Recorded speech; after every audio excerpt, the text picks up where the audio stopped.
Hello everyone, I'm so glad we're getting to dive into this today. We're going to be exploring this incredible, God-designed link between your brain, your mind, and your power to actually change. It's this amazing place where faith and science meet, and what we're about to find out is, well, it's nothing short of empowering. Let's get started. Just let that quote sit for a second. Our bodies scream what our emotions whisper. Have you ever felt that? That knot in your stomach before you have to have a tough conversation? Or maybe the tension that builds up in your shoulders during a really stressful week? See, our bodies are always talking to us, giving us clues about what's really going on deep inside. I wonder if this sounds familiar. Feeling stuck in a loop of worry you just can't shake? Or a pattern of anger that seems to have a life of its own? Maybe it's a feeling of hopelessness. If you've ever felt that way, you are definitely not alone. But here's the wonderful truth we're going to unpack today. You are not powerless. There is a God-given way to find freedom and renewal, and it actually starts right between your ears. Now, what's so fascinating is that these ideas, they might sound cutting edge, but they are so deeply rooted in timeless biblical wisdom. It turns out that modern science isn't fighting with the Bible on this. Not at all. It's actually revealing the physical mechanics, the how, behind what Scripture has been telling us all along about the incredible power of our thoughts. Think about this for a second. We're talking 3,500 years ago, God gives Moses these really specific commands about sanitation and quarantine. Now, the people back then had no idea about germs or bacteria, right? But they obeyed, and it saved countless lives. Well, in the exact same way, the Bible gives us instructions, commands even, about how to manage our thinking. And now today, neuroscience is literally showing us why those commands are so critical for our well-being. It's amazing. So, the key scientific idea we need to grab hold of is this word neuroplasticity. It's a fantastic word, and don't let it intimidate you. All it means is that your brain is not a fixed machine. It's not set in concrete. It has this incredible, God-given ability to change, to be rewired, to be reshaped your entire life. And this little chart here, it just perfectly captures the massive shift in understanding. The old view was that the brain was this fixed machine, that after a certain point in childhood, that's just who you were, and you were a victim of its wiring. But the new view, which frankly is a much more biblical view, is that no, the brain can be rewired, it can be changed. And here's the crucial part. We get to be active participants in reshaping it with our thoughts. This is the part that just blows my mind. A thought, a belief, something that feels so abstract, right? So immaterial. It actually creates physical changes in your brain. Your beliefs are not just floating around out there in some spiritual ether. They are building actual physical structures inside your cells. That's how real and how powerful your mind really is. Okay, so how? How does this actually happen? How does an immaterial thought go on to create a physical reality inside our brain? Well, the process is this fascinating step-by-step journey, and it all starts with just a single moment.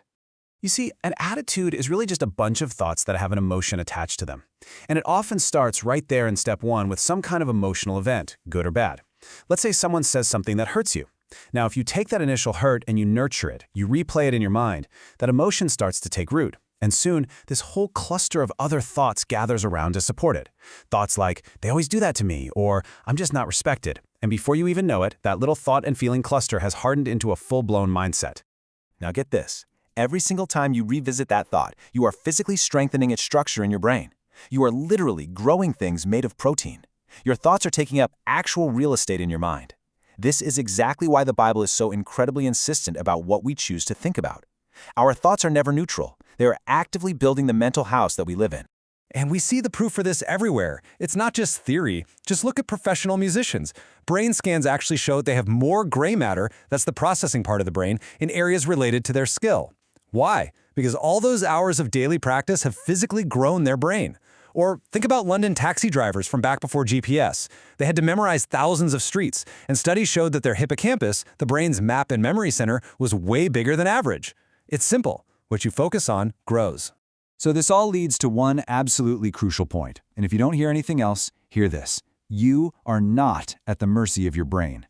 God designed your mind, your ability to think, to choose, to focus, to be in the driver's seat. Your mind is meant to direct your body and your brain, not the other way around. He's given you that authority.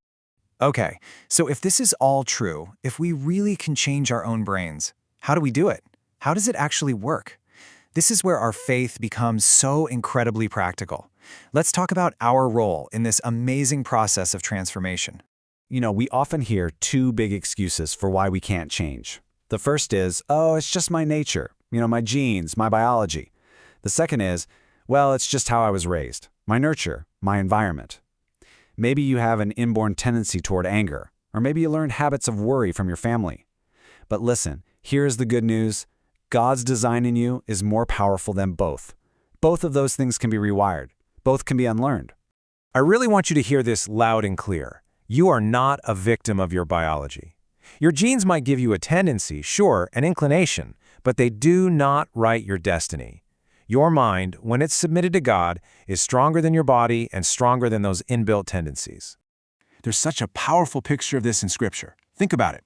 God took the nation of Israel out of slavery in Egypt in a single day, but it took 40 years to get the slave mentality of Egypt out of the people.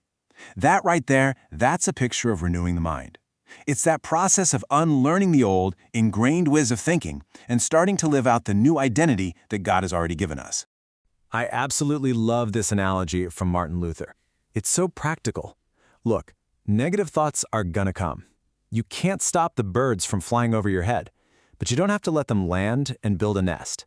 You have the choice not to dwell on them, not to feed them, and instead to replace them with what is true. Now let's talk about one of the most powerful tools God has given us for this renewal. And it might surprise you where we find it. Some have estimated that for many Christians, up to 80% of their actual theology, what they truly believe about God in their gut, doesn't come from sermons or books, but from the songs they sing. So why is that? Why is singing so powerful? Well, it's because, as we've learned, an attitude isn't just a dry thought. It's a thought that has an emotion hooked onto it.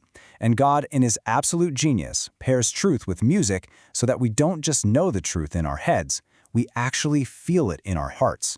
Singing literally helps us rewire our brains with truth-filled emotions. All right, so let's put it all together. Here is your practical toolkit for renewal. First, choose your thoughts deliberately. Don't just let them run wild. You are the gatekeeper. Second, act on the truth, even when your feelings haven't caught up yet. Your actions will help pull your feelings into line. Third, sing the truth. Engage your heart and your mind. And finally, listen to your body. Pay attention to those signals. It's telling you what's really going on inside. And ultimately, this is the promise we stand on. A sound mind isn't something we have to desperately strive for in our own strength. It's a gift. It's a natural result of walking in the power and the love that God has already given to us through His Spirit, a mind that is whole, that is disciplined, and that is truly at peace. So as we finish up, I just want to leave you with this question to think about. What is one old, ingrained way of thinking? Maybe it's a specific worry or a resentment or a fear. What is one pattern that you will begin to intentionally replace this week? You have the power, through God's incredible design, to change. The only question left is, will you start today?